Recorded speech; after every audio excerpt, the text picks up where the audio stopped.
Hello everyone and welcome to a quick guide for Kamineko. She's a new limited character that dropped on Monday and I have to say her skill set is looking pretty interesting.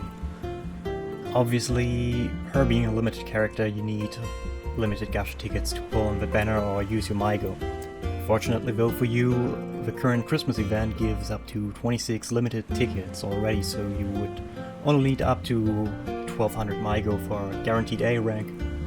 And as you can see, her banner is here till the 31st of December this year, so make sure you decide whether to pull for her or not by then. Onto her set, Kamineko is a pretty tanky character with base stats similar to Salvaria. And if we take a look at her S1, it's a 0 SP AoE shield skill that consumes 20% of her HP and heals all allies. Interestingly enough, the shield itself is not determined by her attack stat, but instead by the consumed HP, so basically the more max HP she has, the higher the shield is. In my opinion, that skill will basically never be used, to be honest. Onto her S2, it's a 4 SP AoE conviction skill, a skill set that is so far not in the game, so it's the first of its type.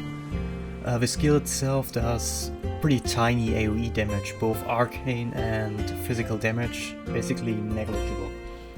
But what is interesting about this skill is that it gives all enemies a non-removable debuff that basically counts the damage done to them, so they all get 4-round debuff, and from that point on, like, the total amount of damage you do to them will be recorded into that debuff, and it will affect her Climax damage. You will see later on what I mean with that. The interesting thing is that with the level of VS2, her percentage of the debuff basically increases. And what's also interesting is that if you use the S2 again before the debuff fades away, or fades off, I should better say, it actually just resets the timer but not the damage. So if you use the S2 on turn 1 for example, and then use it again on turn 4, so you can Climax on turn 7, the damage done to all enemies will be recorded from turn 1 on to her ult basically, so it's not just the 4 turns but the entire 7 turns where the damage will be recorded, which is pretty neat, I must add. Her Climax skill is a 10 CP AoE damage skill. The damage from the skill itself is pretty weak, like it caps at 291% skill damage, which is even less than Mikoto's S2 bleed skill. However, as mentioned before, the conviction debuff does record the total damage done to the enemies. And if you cast the Climax skill then onto them, while they still have the conviction mark, a fraction of that total damage will be added as a flat bonus onto her Climax damage. The interesting part is that this gimmick damage is not affected by anything other than her exclusive talent bonus and her Awaken 1 bonus. So even if she has like 100% damage taken down on her old skill, while the enemy has 200% shield and whatever, the bonus will still be the same, but it also means that this bonus damage can't be affected by something like Frail, Improcs, or Crit for that matter. So the neat thing about it is that you could, for example, like make a DD comp where you pop up Indra on turn 2, which means that you won't have the increased crit rate and crit damage on turn 6, but you could pop Kamineko's old skill on turn 6, since the skill damage of her Climax itself doesn't really matter, especially with her low attack stat. But she still benefits from all the Indra damage done on the rounds before that. which is pretty neat because then you can just pop Indra on turn 7 again and cast something like an 8 CP ult instead that still gets Indra boost. Onto her X talent, this is probably the most broken thing on her. So at base, her X talent gives at the start of each turn 1 extra CP, just the same way Tomoka does with SP. Like, it's not bound to her move like with Ali's A3 buff, so it's actually at right the beginning of each turn. Her exclusive talent also reduces her max HP by 10% each turn, up to 5 times, so she gains a stack of a non-removable buff that's called Power of Conviction. This buff can stack up to 5 times, so she'd use no more than 50% of HP for that.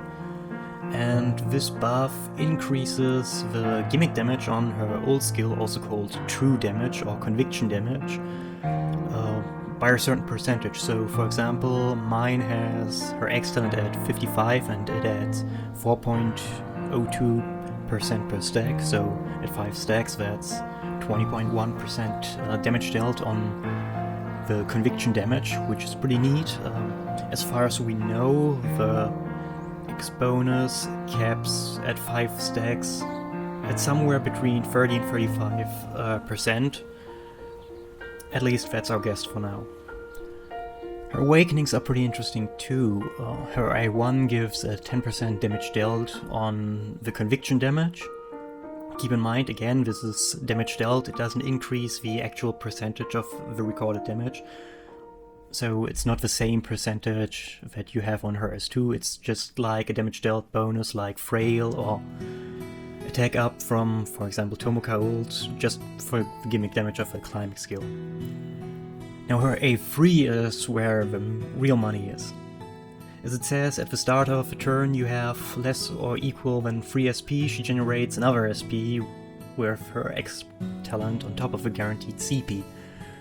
This means that you get at least 1 SP on the first turn, which is already pretty neat. However, this also means that you have to run a slow comp in order to benefit from that.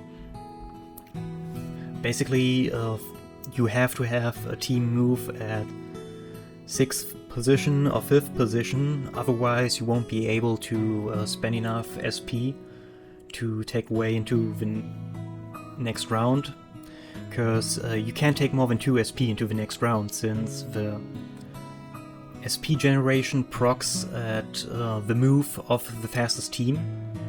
So basically, if you have a team on the 6th position, so they move last turn and you have like 6 SP and you cast 4 SP skill, that means you are left with 2 SP that go into the next round, and let's say the enemy moves first, like, I know, someone like Kirito, that doesn't matter because you get the +1 SP from the first team that moves, plus the 2 from the last round that you have left over. That means the fastest team is at 3 SP on your counter, and you still get her buff.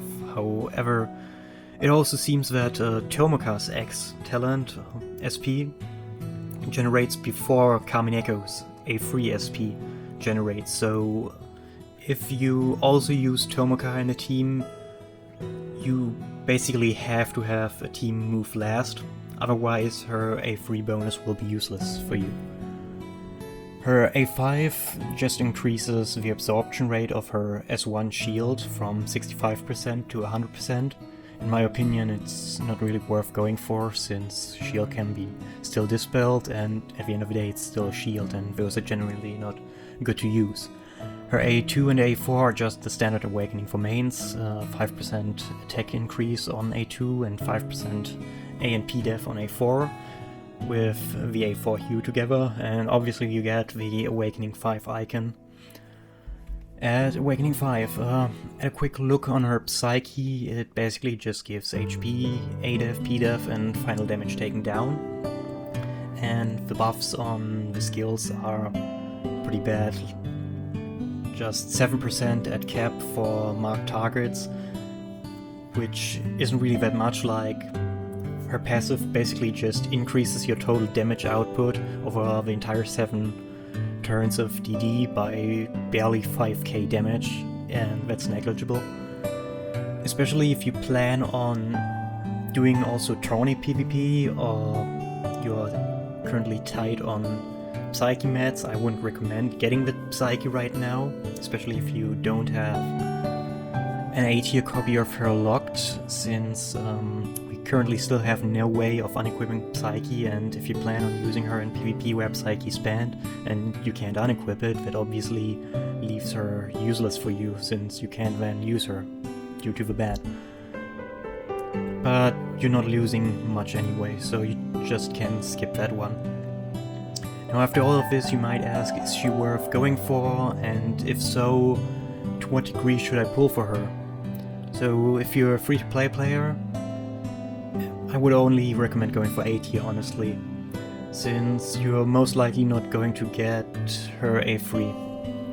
So do no more than 34 pulls at max, even less so if you manage to get her A tier or S tier in less tickets than that, and I would recommend going to save after that, since the stat difference from A tier to S tier doesn't really matter. Like, it's just 17% difference on her already low attack, and like the most of the damage she does isn't even from her. Like, the gimmick damage is mostly dependent on the other team, so it actually does not matter here if you have her A tier or S tier. Now, if you are a pay-to-play player and you're looking to replace Tomaka and you do have slow com, or like to build slow comms, I definitely recommend going to get her A free, since you not only can get the +1 SP that Tomaka would also give you, but you also get 1 extra CP, which enables some pretty funky combinations. So yeah, that's like all I have to say. Either go A tier or A free, depending on whether or not you want to replace Tomaka. Like, currently I have to say Kamineko is definitely the best SP and CP battery we have for a main character. Like, she can definitely replace Tomaka now. Anyways, thanks for watching this quick guide. Let me know if you want more videos of this kind, and leave a like and maybe subscribe if you enjoyed it, and see you next time.